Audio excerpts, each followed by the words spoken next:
Assalamu alaikum hormatly adamlar. Garaşdaz. Baqy tarap yurdumuzdaky täzelikler we habarlarla tanıştyran Watan habarlar gepleşmede başlaýas. Şuwun hormatly prezidentimiz Gurbanuly Berdimuhammedow sany ulgamy arkaly ministrler kabinetiniň nowatdaky mejlisini geçirdi. Onda döwlet siýasatynyň ileri tutulýan meselelerini hemde bir näçe resminamalaryny tasdimlaryny garaly. Salam hormatly ministr kabinetiniň agzalary. Biz şuň sözlerini diýip bolşýalyk ministr kabinetiniň sany ulgamy arkaly nowatdaky mejlisini geçirýär. Meclis taýýarlanan resminamanyň tasdimlanyň seride soralar, maslahatlaşar.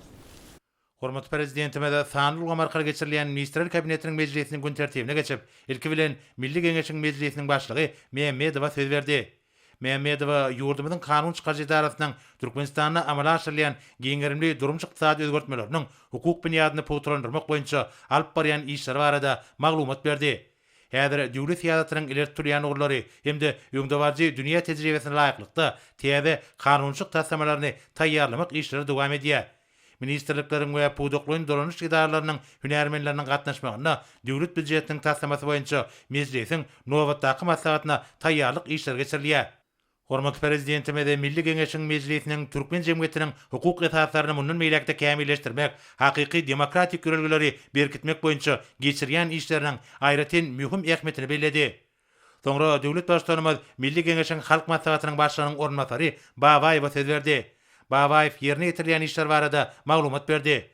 Hormatly prezidentimiň Milli Geňeşiň halk maslahatynyň 10-njy oktýabrda geçirilen mejlisinde ýüňde goýan wezipelerine laýyklykda amala aşyrylýan durmuş ugurly döwlet maksatnamalaryny hukuk taýdan gollamak, ýurdumyzyň kanunçyk büniadyny putrandyrmak boýunça işler geçirilýär. Şeýle hem mejlisiň deputatlary, degişli ministerlikleriň we puduklaryň dolanyş idaralarynyň hünärmenleri bilen birlikde hereket edýän kanunlar seljerliýär hemde täze kanunlar kabul edilýär.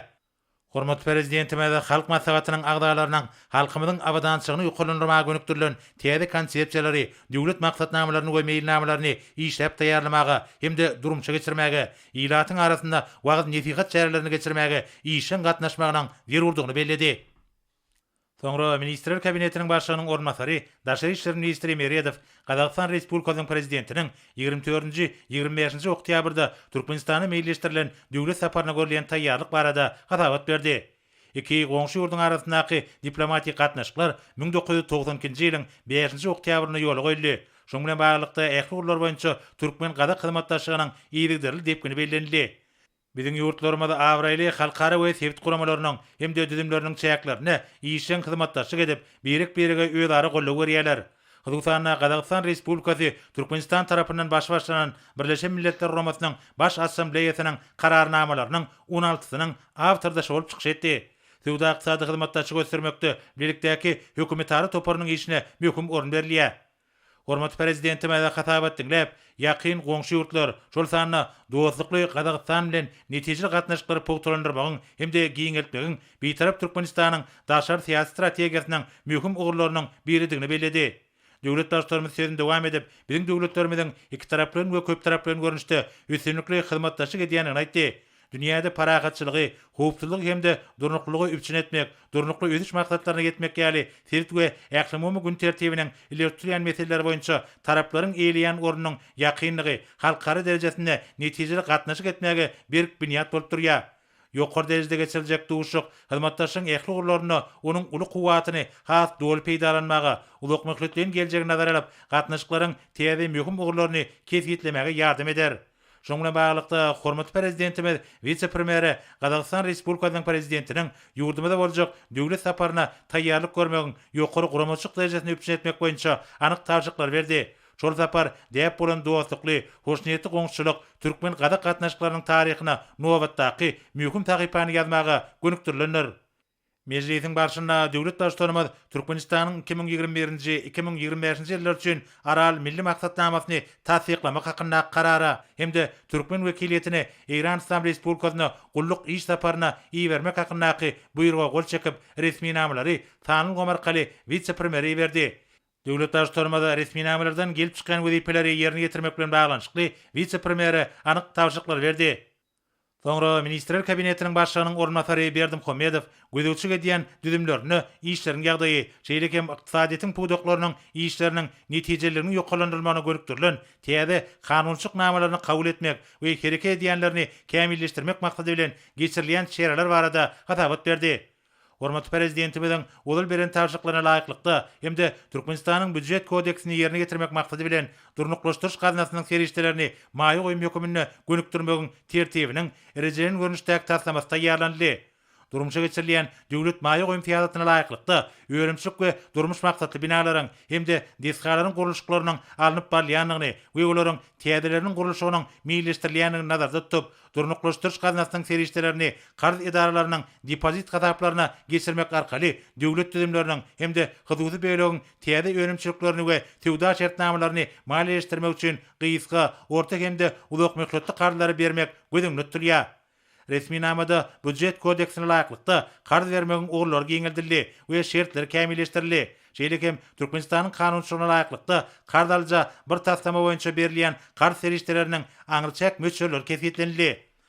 Şunuň bilen baglykda vice-premier hormatly prezidentimiň garamagyna durnuklaşdyryş gaznasynyň serişdelerini maýy goýum hökümine gönükdirmegiň tertibini tasdiklamak hakyndaky kararyň taslamasyny ödürledi.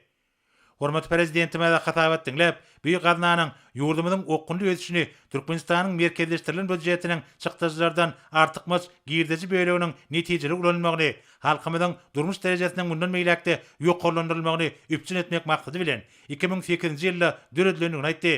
Bir strategik ähmiýetli ýatýaşlyk maliýe serişdeleriniň maksady laýyk peýdalanmagy, gözüňde tutulýaly qarz pul siýasatyny alyp barmakda, ykdysady ösüşiň ýokary depkini saklamakda, milli we döwlet maksatnamalarynyň çäklerini maliýeleşdirilýän ilatyň ýaşaýyş durmuş şertleriniň gowlandyrylmagyna, ýurdumyzyň tehnik we tehnologiýa taýdan döwraplaşdyrylmagyna gönükdirilen taslamalary durmuşa geçirmekde oňyň täsirini ýetirýär. Hormatly prezidentimiz degişli karara gol çekip resmi namany Sanly Omarkaly vice-premieri berdi. Hemde durnuklaşdyryş gaznasynyň serişdeleriniň maksady laýyk sarp edilişini gözegçilikde taklamagy tapşyrdy. Soňra Ministrler Kabinetiniň başlygynyň ornatary Abdurrahmanow 27-28 oktýabrda Aşgabatda geçirilmegi meýilleşdirilen Türkmenistanyň nefti we gazy 2020 ýyly 26-njy halkara maslahatyna taýýarlyk görüşi barada hatabat berdi. Häzir foruma gatnaşmagy 32 döwletiň ýüze golay kompaniýalaryndan, halkara guramalaryndan we daşary ýurt banklarynyň wekiller Sanly Omarkaly gatnaşmaga isleg bildirýärler. Forumuň çäklerine neft-gaz puwdagyny hyzmatdaşlyk ösdürmegiň wajyp meseleleri hemde bilelikdäki maýy goýum taslamalaryny durmuşa geçirmek boýunça pikir alşmalar geçirilýär. Onuň pes uglerotly energetika meselesine başlanılan bölümleriniň birini bolsa, Birleşen Arap Emirlikläriniň Dubai şäherine geçirilýän Expo 2020 bütün dünýä sergisinden teleköprü arkaly guramak meýilleşdirilýär.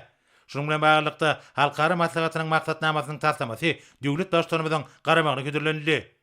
Hormatly prezidentime de hatabat dinlep, her ýyl geçirilýän bir ýürütdirişdirilen forumyň Türkmenistanyň ägir türlü serişde we ykdysady kuwatyna eýe bolan strategik neft-gaz puwdagyny daşary ýurtly hyzmatdaşlar bilen netijeli gatnaşyklary hatda puwturlandyrmagy hemde ösdürmäge ýardam bermäge gönükdirilendigini bellädi. Şunuň bilen baglykda ýurdumyzyň sebit we dünýä derejesinde energi howpsuzlygyny üpçün etmäge gönükdirilen oňun başlangyçlary aýratyn ähmiýet eder. Bu bolsa durnukly ösüş maksatlaryna ýetmegiň aýrylmaz şertleriň biridir.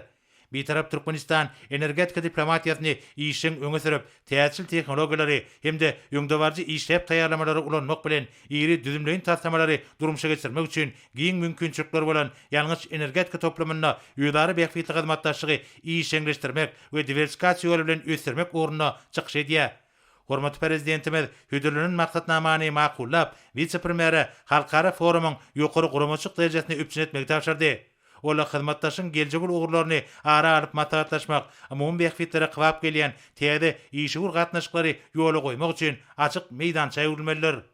Soňra Ministrler Kabinetiniň başlygynyň ornatary Uraz Geldiýew gözegçi diýen ulganlarynaky işleriň ýagdaýy hemde ýurdumyzy bagy bosanlygy öwürmek we ekologiýa awadançylygyny üpçün etmäge gönükdirilen döwlet strategiýasynyň durmuşa geçirilişi barada hatabat berdi. Vice-premier bir uğurda görülen çeyrler var adaydıp, hormatly prezidentimizin degişi kararyna laýyklykda watanymyzyň garaşdyrlygynyň şanly 30 ýyllygy münasibetli Türkmenistan paragatçylygyň we anlaşmagyň watan ýylyna ministrlikler, puwdoklyň durmuş idaralary hemde wilayatleriň we Aşgabat şäheriniň häkimlikleri tarapyndan ýurdumyzda saýaly, pürli, miweli baýlaryň we üzümiň jemi 30 million düýp nahalyny ekmegiň meýilleşdirilendigini habar berdi. Şu ýylyň ýazgy bağ ekmek mövsüminde 15 milliondan gowrak bağ nahallar ekilip, güýdüki bağ ekmek mövsümine taýýarlyk görülýär.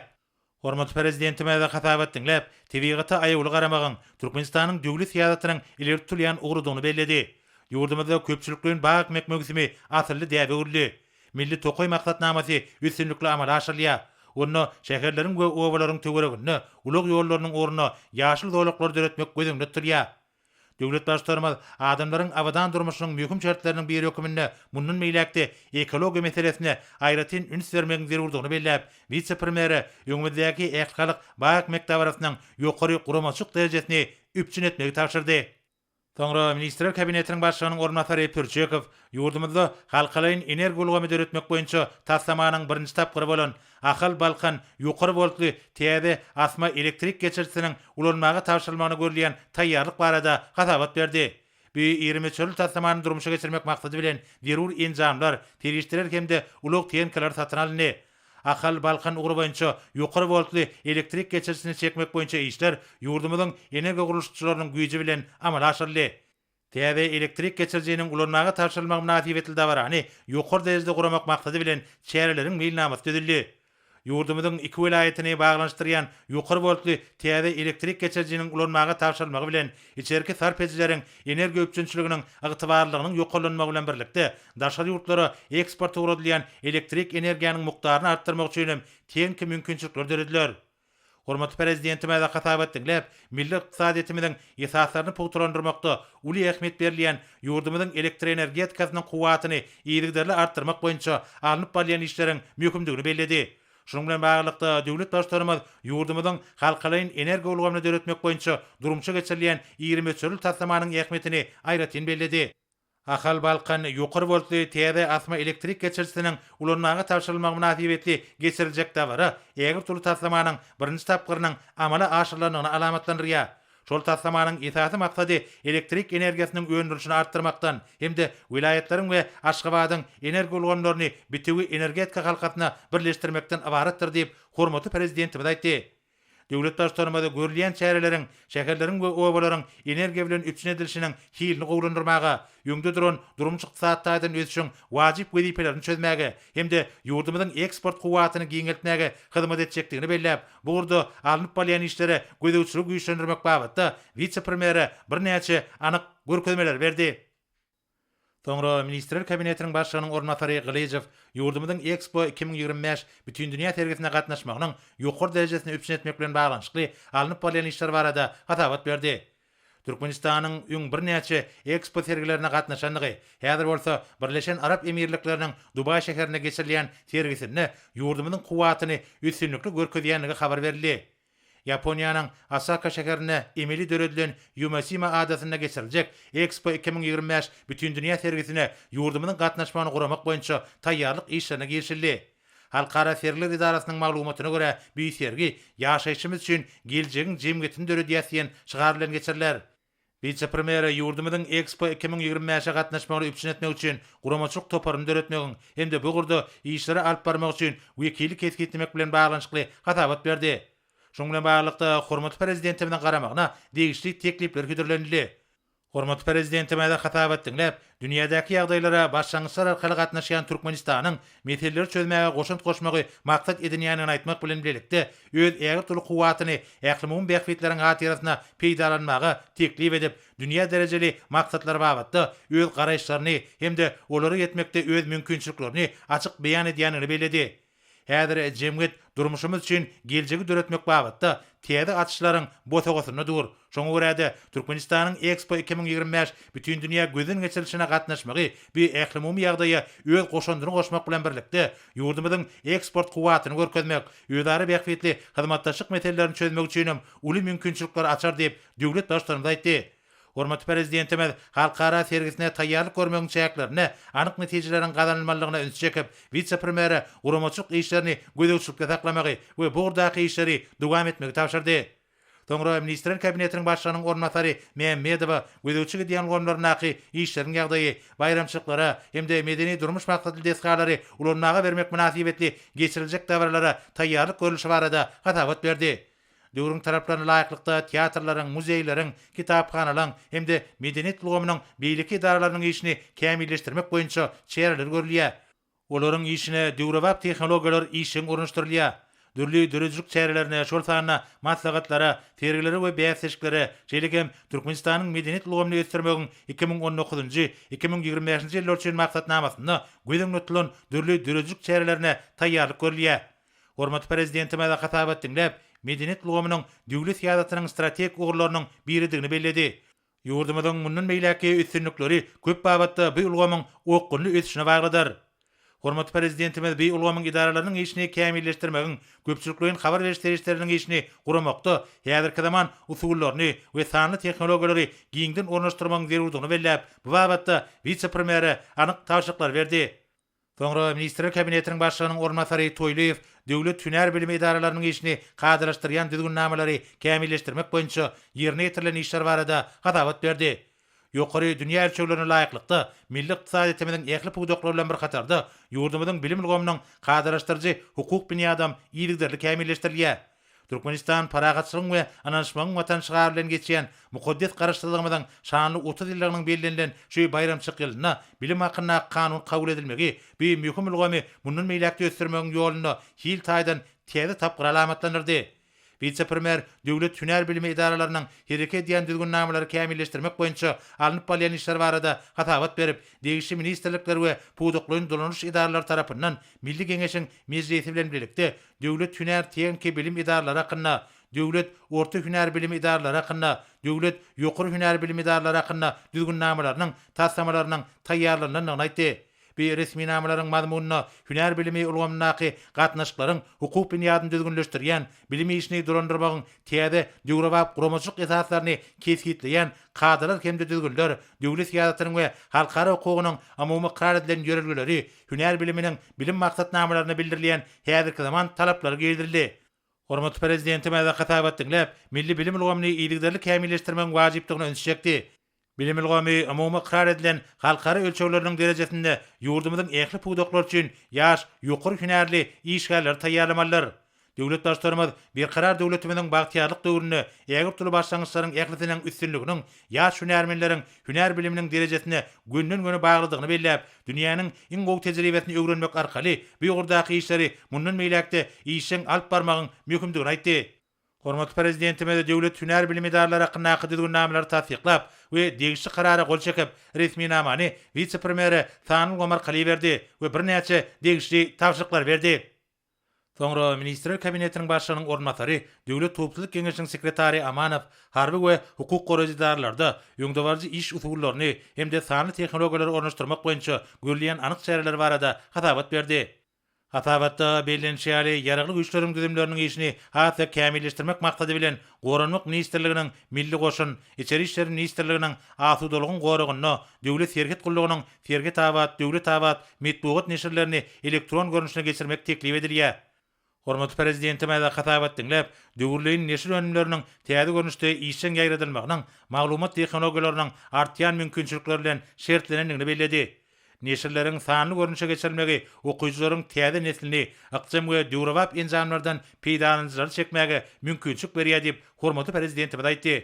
Harby hukuk goraýjylaryň web saytlaryna ýurdumyzyň diňe gorun şähetine bolan harby doktrinasynyň mazmunyny hemde ähmetini açyp görkezýän Türkmen halkynyň harby sunuwatynyň taryhy, häzirki wagtda bu ýolgamda amala aşylýan özgertmeler, degişli gadylaşdyrjy hukuk namalary bilen tanışdyrýan, jemgyýetde sağdym durmuş ýerlerini puwtulandyrmagyň, ýol hereketiniň we ýanyň howpsuzlygynyň düzgünleriniň berja edilmeginiň möhümdigi barada gurrun berýän makalalar ýerleşdirilmeliler diýip döwlet başlarymyz belledi. Hemde vice-premieri Döwlet Topçulyk Geňeşiniň sekretaryna bir näçe anyk tapşyryklar berdi.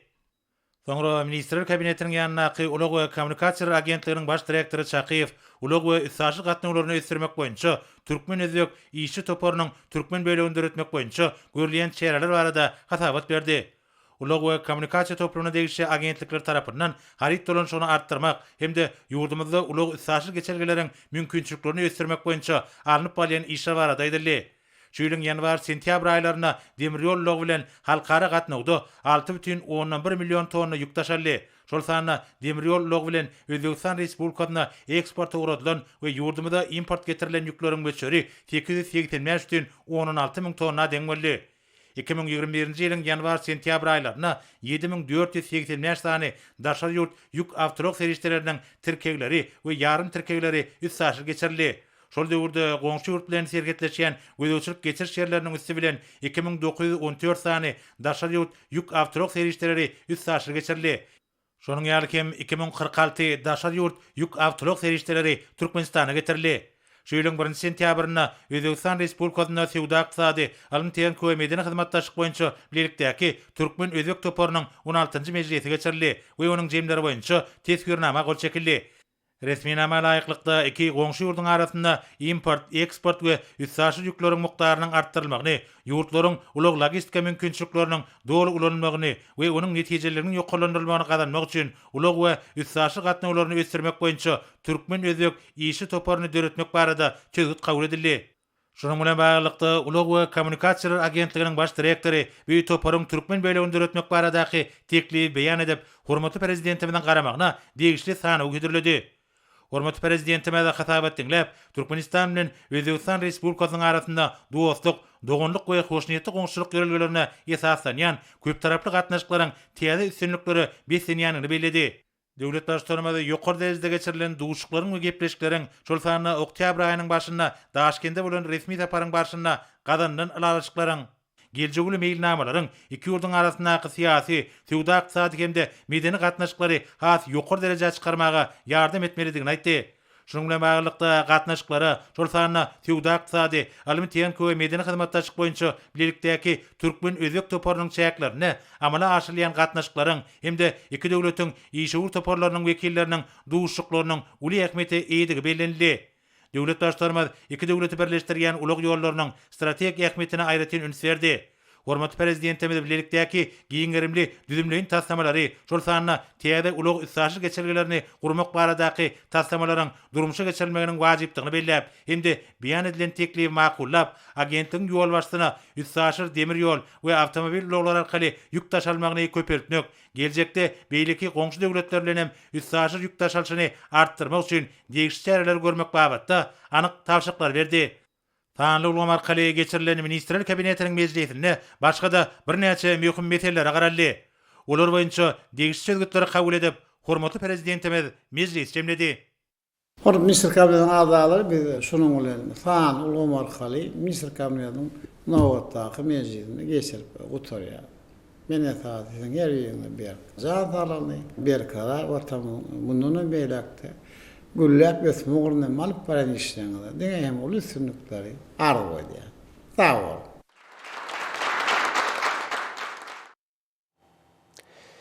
Nuwarsa Türkmenistan prezidentini gol çeken resminamalar bilen tanış edýäs. Ýylatymyzyň ýaşaýyş durmuş derejesini hasym ýokarlandyrmak we ykdysadyýetimiziň puduklarynyň mali üçinçiligini mundan beýlägin gowlandyrmak. Täze önümçilikleri, maýy goýum tasmalaryny we sewda şertnamalaryny öz wagtyny malileşdirmegi amala aşyrmak.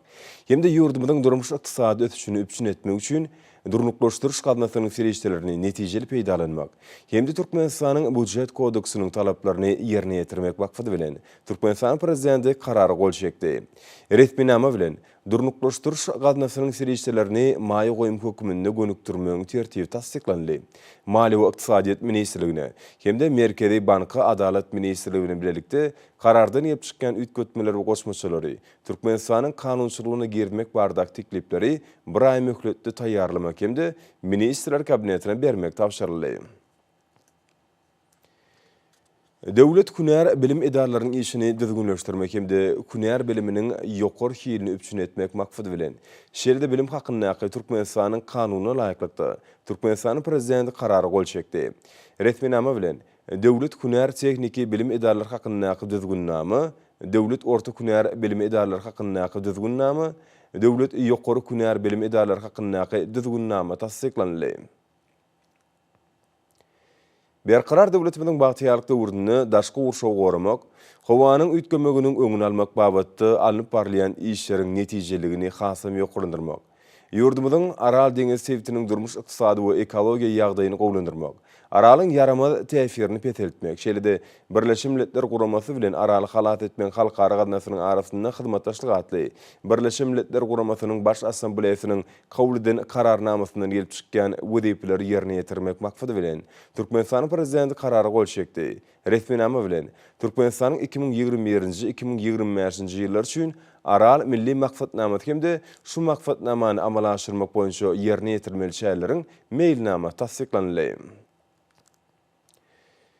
Türkmenistan prezidenti buyruk gol çekdi. Resminama laýyklykda. Iqtisady hyzmatdaşlyk boýunça bilelikdäki Türkmen-Iran toparynyň nowatdaky 16-njy mejlisiniň we iki ýurdun daşary işler ministrlikleriniň arasynda geçirijek siýasy geňeşmeleriň işine gatnaşmak üçin Ministrler Kabinetiniň başlygynyň ornmasary, daşary işler ministri Meredowyň ýol başlygyndaky wekiletiň agdalary 2021-nji ýylyň 26-28-nji oktyabr aralygynda Iran Islam Respublikasynyň Tehran şäherinde gulluk iş taparyna bolar.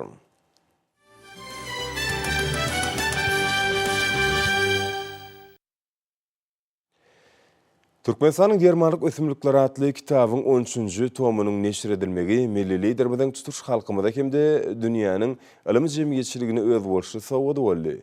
Kitap bilen tanışdyryş dabarlary ýokary ruh bilen geweslenýär. Hormatly prezidentimiň ensiklopedik işi ýurdumyzyň baý ösümlik dünýäsi hemde halk lukmançylygynyň gadymy däpleri bilen gadaklanýan okuýjylaryň giň toparyna niýetlenenler.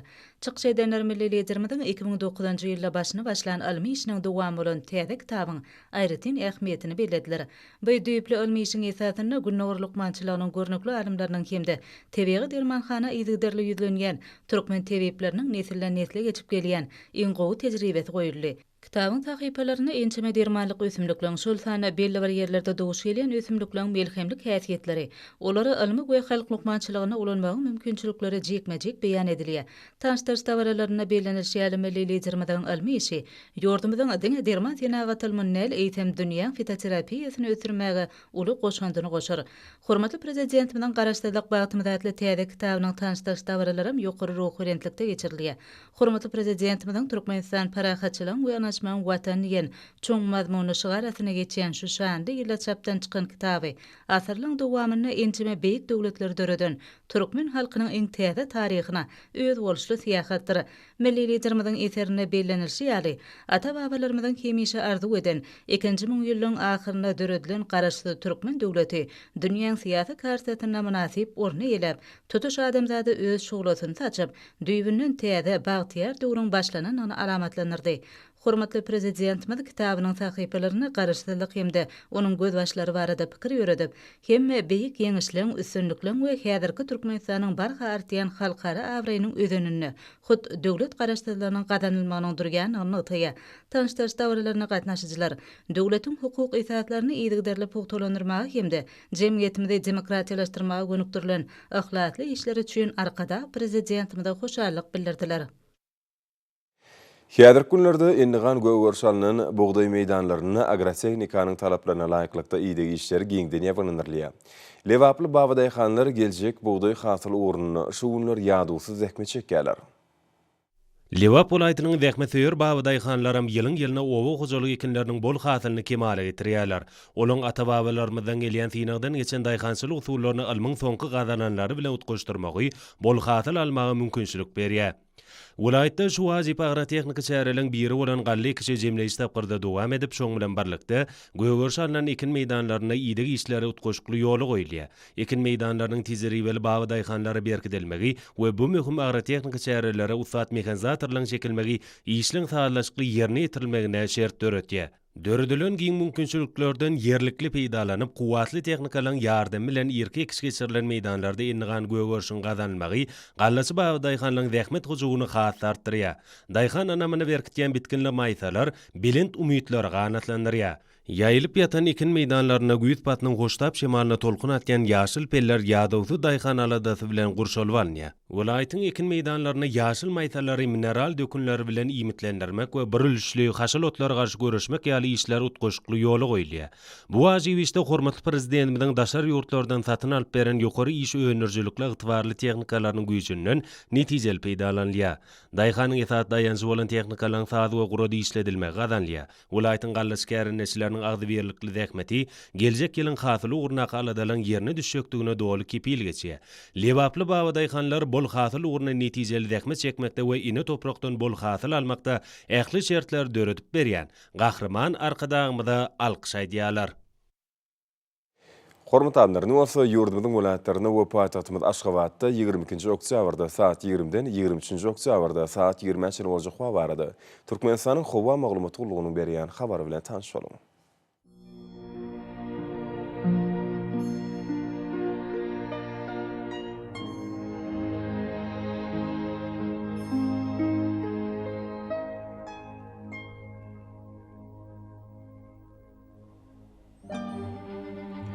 Balkan welaýatynyň Askemrut Howa bolup, Demirazyk günnä ordan tiýdi sekundda 9-14 metre ýetýän şemal üfer. Howa gijetine 6-10 gradus, günnüzine 19-24 gradus, kenarky taraplaryna 15-20 gradus maýly bolar. Ahir welaýatynyň Askemrut Howa bolup, günnä ordan tiýdi sekundda 9-14 metre ýetýän şemal üfer. Howa gijetine 2-7 gradus, günnüzine 16-21 gradus maýly bolar.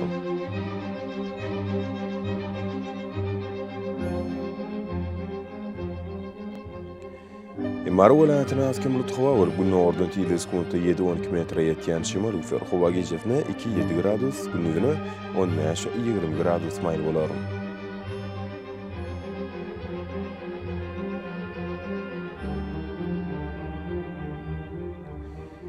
Lewap welaýatyna Askemrut Howa bolup, Demirazyk günnä ordan tiýdi sekundda 7-12 metre ýetýän şemal üfer. Howa gijetine 0-5 gradus şeýle maýl, günnüzine 15-20 gradus maýly bolar.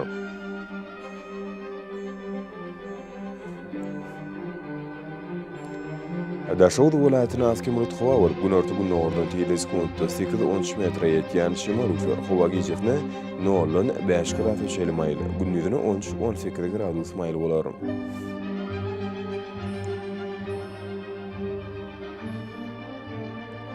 Paýtagtymyz Aşgabatda Askemrut Howa bolup, günnä ordan tiýdi sekundda 9-12 metre ýetýän şemal üfer. Howa gijetine 4-6 gradus, günnüzine 17-19 gradus maýly bolar.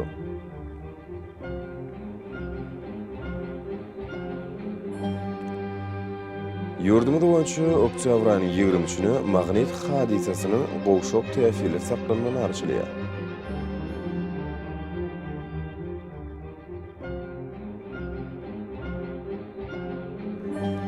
Edil watandaşlar, güýz pasyny günüň dowamyny howanyň derejesiniň ütgeýäni nazar alyp, basylyň aýratynlyklaryna laýyklykda geýinmegi.